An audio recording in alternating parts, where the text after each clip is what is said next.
Stop! Stop! Hentikan buang sampah sembarangan sekarang juga. Tidak tahukah Anda bahwa telah terjadi pencemaran udara, air, dan tanah di mana-mana? Salah satu sebabnya adalah karena kita tidak disiplin dalam membuang dan mengolah sampah. Kita seringkali menganggap semua sampah adalah sama, padahal ada penggolongannya.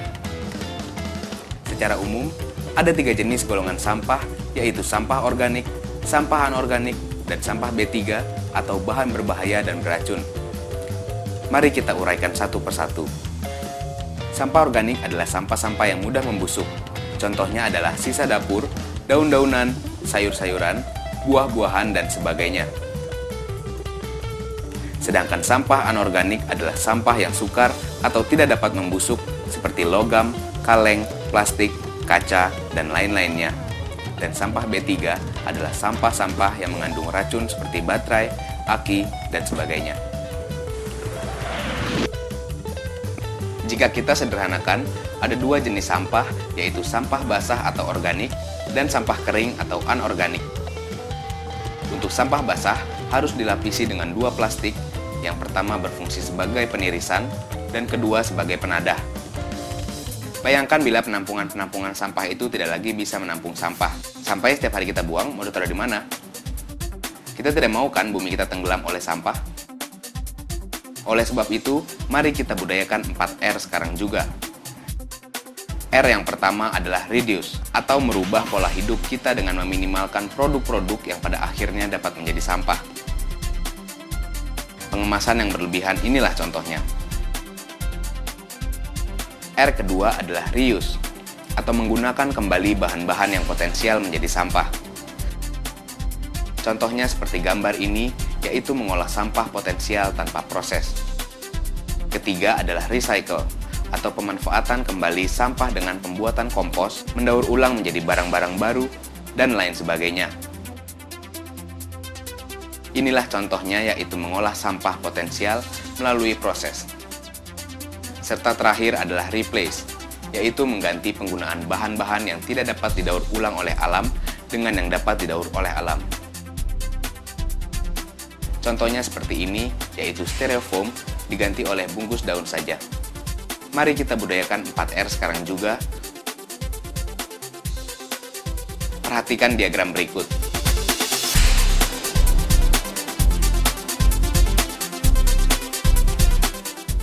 Ini adalah cara penanganan sampah yang baik.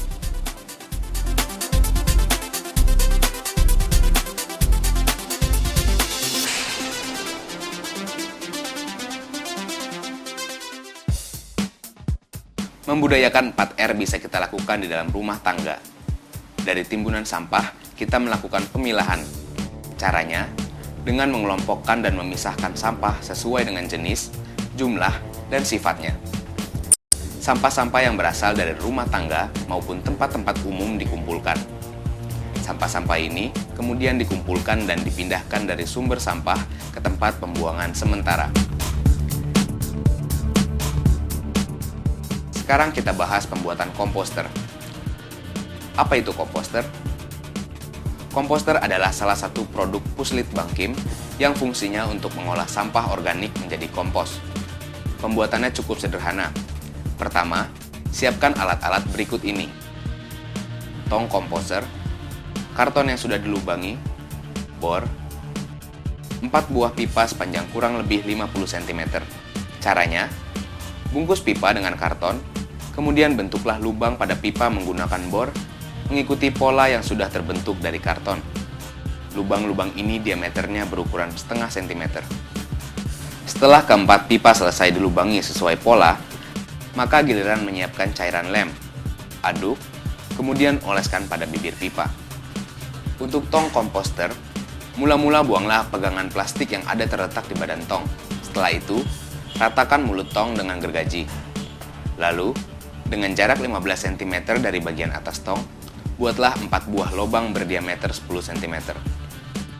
Berikutnya kita buat lubang-lubang kecil dari jarak 30 cm dari bagian atas. Diameter lubang ini sebesar 1 cm, sedangkan jarak antara satu lubang ke lubang lain masing-masing 14,5 cm ke samping dan ke bawah. Lubang juga kita buat pada bagian dasar tong yang nantinya berfungsi sebagai pembuangan air atau drainase. Setelah jadi, komposter akan berbentuk seperti ini. Langkah berikutnya yaitu memasukkan pipa pada 4 lubang besar yang tersedia. Seperti ini hasilnya. Sekarang kita siap untuk memasang komposter. Berikut adalah animasi pemasangan komposter yang baik.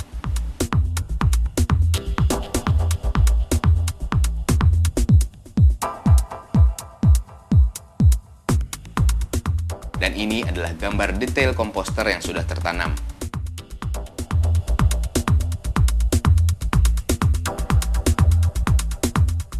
Dan berikut ini langkah-langkahnya. Pertama, kita siapkan lokasi yang memadai untuk menanam komposter. Lokasi yang dipilih harus terhindar dari curahan hujan yang secara langsung dapat masuk ke dalam komposter. Kemudian gali tanah dengan ukuran galian sedalam 85 cm dan lebar antara 60-70 cm. Dasar komposter berada minimal 30 cm di atas muka air tanah dangkal. Muka air tanah dapat ditentukan berdasarkan muka air sumur di daerah sekitarnya pada musim kemarau. Setelah itu, dasar galian diisi dengan kerikil berukuran 1-2 cm setinggi kurang lebih 10 cm. Masukkan komposter yang di dalamnya terlebih dahulu telah diisi dengan kerikil setinggi 10 cm. Lalu tambahkan kerikil di samping kanan kiri tong komposter hingga setinggi kurang lebih 30 cm dari dasar tanah. Di bagian pipa, selimuti pipa gas dengan kerikil setebal 5 cm dari atas dan bawah, baru ditimbun dengan tanah asal. Setelah itu, timbun komposter dengan tanah sampai 5 cm di bawah lubang pemasukan. Setelah komposter siap, kemudian masukkan sampah dapur ke dalam komposter. Masukkan sampah secara rutin setiap hari sampai komposter penuh. Setelah komposter penuh terisi, biarkan sampah selama 4 bulan agar terjadi proses pengomposan yang sempurna. Bila sampah telah berubah menjadi kompos yang ditandai dengan perubahan warna yang menjadi hitam seperti tanah. Sekarang, mari kita lihat TPS di daerah Bandung. Salah satu tempat pembuangan sampah sementara adalah TPS Terpadu Tegalega. Setelah dari TPS Tegalega, sampah-sampah yang telah terkumpul tersebut pun dibawa menuju ke tempat pemrosesan akhir, yaitu TPA Padalarang.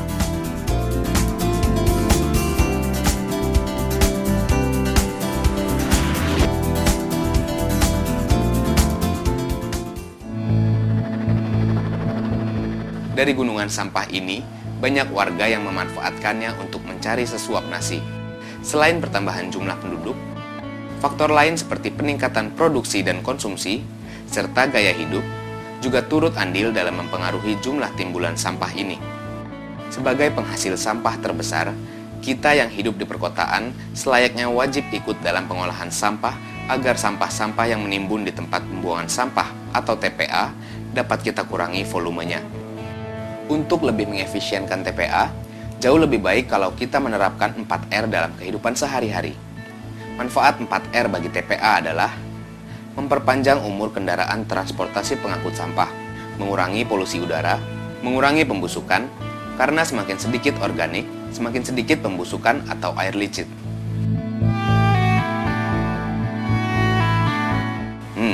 Adakah yang bisa kita lakukan? Tentu saja. Caranya adalah dengan mengadakan kegiatan pengolahan sampah organik di daerah kita masing-masing. Mari kita tengok daerah Cibangkong, Bandung. Cibangkong termasuk salah satu daerah yang warganya berhasil menerapkan pembuatan kompos skala lingkungan. Pada dasarnya, membuat kompos adalah mengubah karakteristik, komposisi, dan jumlah sampah agar dapat diproses lebih lanjut. Setelah nanti berhasil diproses, barulah dapat dimanfaatkan atau dikembalikan ke media lingkungan secara aman. Bagaimana caranya? Pertama-tama, kumpulkanlah sampah basah atau sampah organik yang telah dipisahkan dari sampah anorganik. Sampah kemudian digiling dalam mesin penggiling sampah. Setelah hancur, masukkan sampah ke dalam tempat tertentu yang telah disiapkan. Siram dengan bakteri pengurai, lalu diamkan selama kurang lebih 1 bulan. Selama masa itu, sampah akan berubah karakteristiknya menjadi kompos yang berwarna hitam dan lembab. Dan kompos yang masih kasar ini kemudian diayak. Kompos dari sampah organik siap untuk dimanfaatkan.